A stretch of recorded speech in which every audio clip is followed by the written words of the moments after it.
Hi அஸ்ஸலாமு அலைக்கும் friends, எல்லாம் எப்படி இருக்கீங்க? இன்றைக்கி ஒரு டிஃப்ரெண்ட்டான நல்ல டேஸ்ட்டான ஹைதராபாதி பன்னீர் தான் உங்கள் கூட ஷேர் பண்ண போகிறேன். ஸோ வாங்க இது எந்த மெத்தடில் எப்படி செய்யலான்னு சொல்லி கிச்சனுக்குள்ளார போயிடலாம்.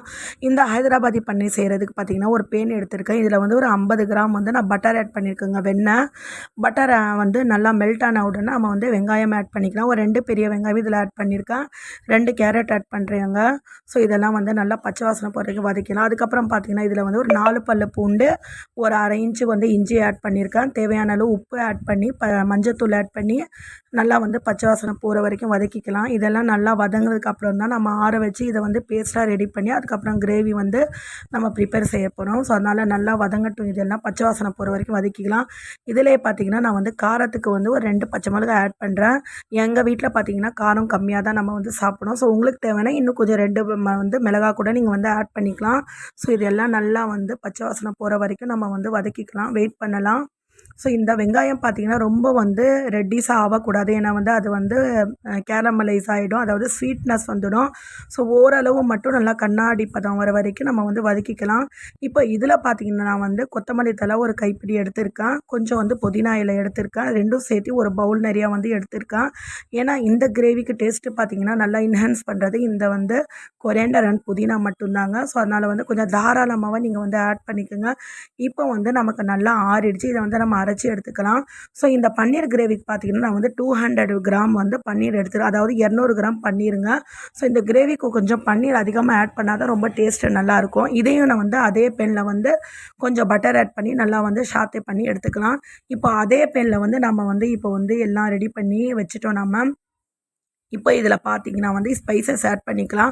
கொஞ்சம் நான் ஆட் பண்ணியிருக்கேன். இதில் பெப்பரு, அதுக்கப்புறம் வந்து பட்டை, ஏலக்காய், அதுக்கப்புறம் 2 கிராம்பு, இது மட்டும் தாங்க. கொஞ்சம் ஜீரகம், இதெல்லாம் ஆட் பண்ணி நல்லா பொரிய விட்டு நம்ம அரைச்ச அந்த இதை வந்து இதில் ஆட் பண்ணிக்கலாம். நல்லா வந்து பச்சை வாசனை போகிற வரைக்கும் வதக்கிக்கலாம்.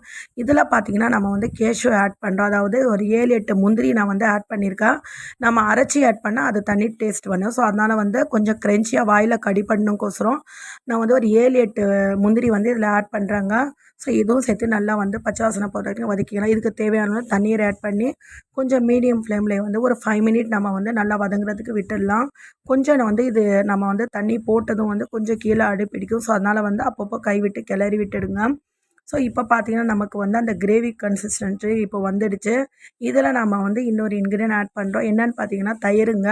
ஸோ நல்லா வந்து புளிப்பு இல்லாத தயிராக நீங்கள் வந்து ஒரு 1/2 கப் இல்லைனா வந்து ஒரு 1 கப் ஆட் பண்ணிக்கோங்க.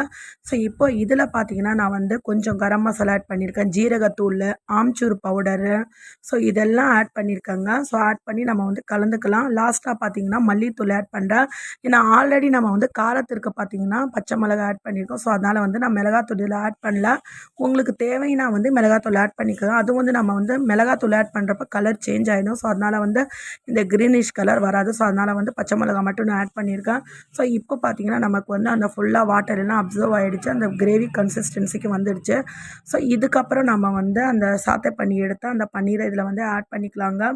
ஸோ ரொம்ப டேஸ்ட்டாக இருக்குங்க. இதெல்லாம் வந்து ஒயிட் ரைஸு, சப்பாத்தி அண்ட் நானு, புல்கா, ரொட்டி எல்லாத்துக்குமே சூப்பராக காம்பினேஷன் இருக்கும். இப்போ வந்து தேவையான அளவு நம்ம வந்து கொரியாண்டர் ஆட் பண்ணிக்கலாம். இதெல்லாம் நல்லா பொடிசாக ஃபைனாக சாப் பண்ணி கார்னிஷ் பண்ணிக்கலாம். ஸோ இப்போ பார்த்திங்கன்னா நல்லா நம்ம போட்டு அந்த ஆயில் பட்டர் எல்லாம் மேலே எழும்பி வருது பாருங்கள். ஸோ அவ்வளோதாங்க, ரெடி ஆகிடுச்சு. ஒரு 2 நிமிஷம் மூடி போட்டு வச்சிடலாம். லாஸ்ட்டாக பார்த்திங்கன்னா நான் வந்து கசூரி மேத்தி இதில் வந்து ஆட் பண்ணியிருக்கேங்க. ஸோ அது வந்து இன்னும் கொஞ்சம் டேஸ்ட்டு வந்து நல்லாயிருக்குங்க. இந்த டிஷ் பார்த்திங்கன்னா நார்த் இண்டியன் டிஷ்ஷு. ஸோ அதனால் வந்து இது சப்பாத்தி, புல்கா எல்லாத்துக்கும் சூப்பராக இருக்கும் காம்பினேஷனு. ஸோ அவ்வளோதான், இப்போ வந்து டர்ஸ் பண்ணிடலாம் இப்போது. ஸோ சூப்பரான நல்ல டேஸ்ட்டான நமக்கு ஹைதராபாதி பன்னீர் ரெடி ஆச்சு. கண்டிப்பாக நீங்களும் ட்ரை பண்ணி பாருங்கள். எப்படி இருக்குன்னு சொல்லி உங்கள் ஃபீட்பேக்கெல்லாம் கமெண்ட் பண்ணுங்கள், லைக் பண்ணுங்கள், ஷேர் பண்ணுங்கள். தேங்க்யூ.